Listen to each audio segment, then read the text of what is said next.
first night inside the apartment, the ceiling whispered their names.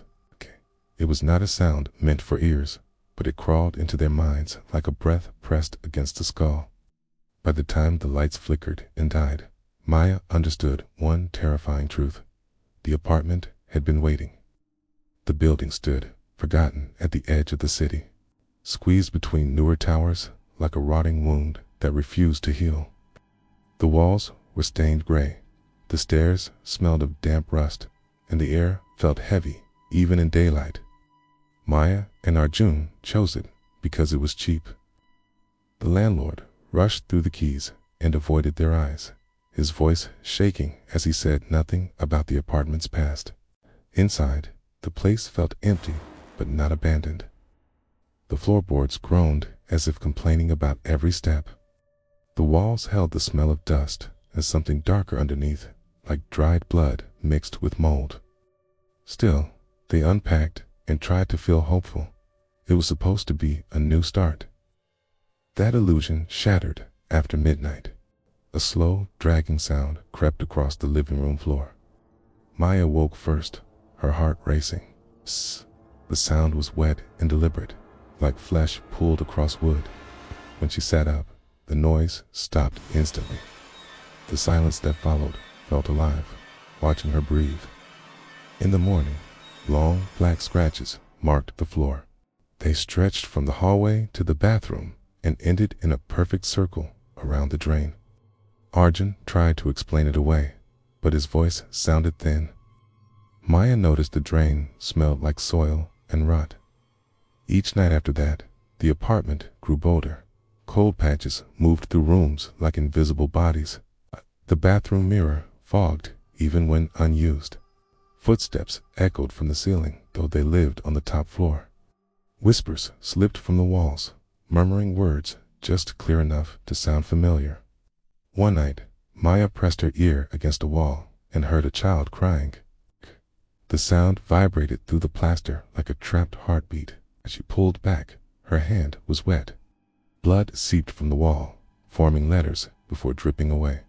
Leave. Fear settled into their bones, but leaving felt impossible.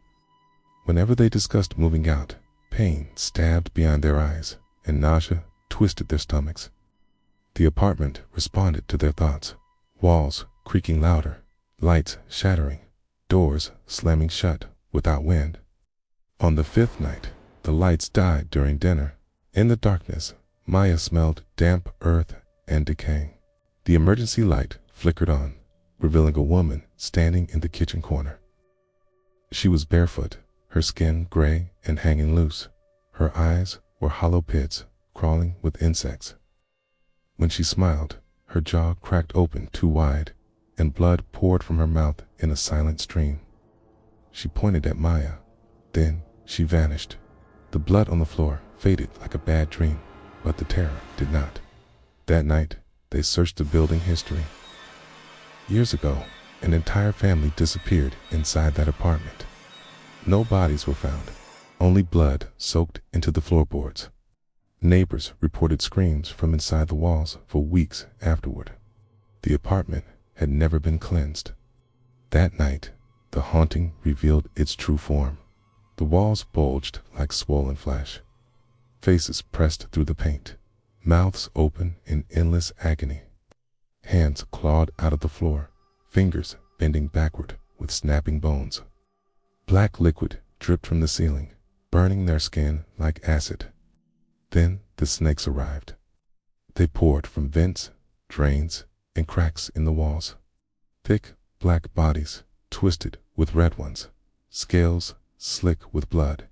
They tangled together, wrapping furniture, doors, and legs, forming living knots that tightened with every scream. One snake rose higher than the rest. Its body was serpent, but its face was not. A pale witch face stared from the coils, eyes sewn shut with a black thread, lips torn into a grin of fangs. Blood streamed from its mouth as it spoke directly into their minds. This home remembers. The snakes attacked. Arjun was pulled to the floor, his legs crushed as coils tightened until bones cracked. Red snakes forced their way into his mouth, crawling down his throat as his screams died. Maya fought, but black snakes wrapped her arms and dragged her backward. The apartment screamed with them. The floor split open beneath Arjun, swallowing him into darkness. Ghosts rose around Maya, bodies broken and twisted, clawing her skin, pulling her hair, dragging her toward the opening. Walls closed in, doors melted, and the ceiling cracked like a skull. Maya fell. She woke up on the living room couch in morning light.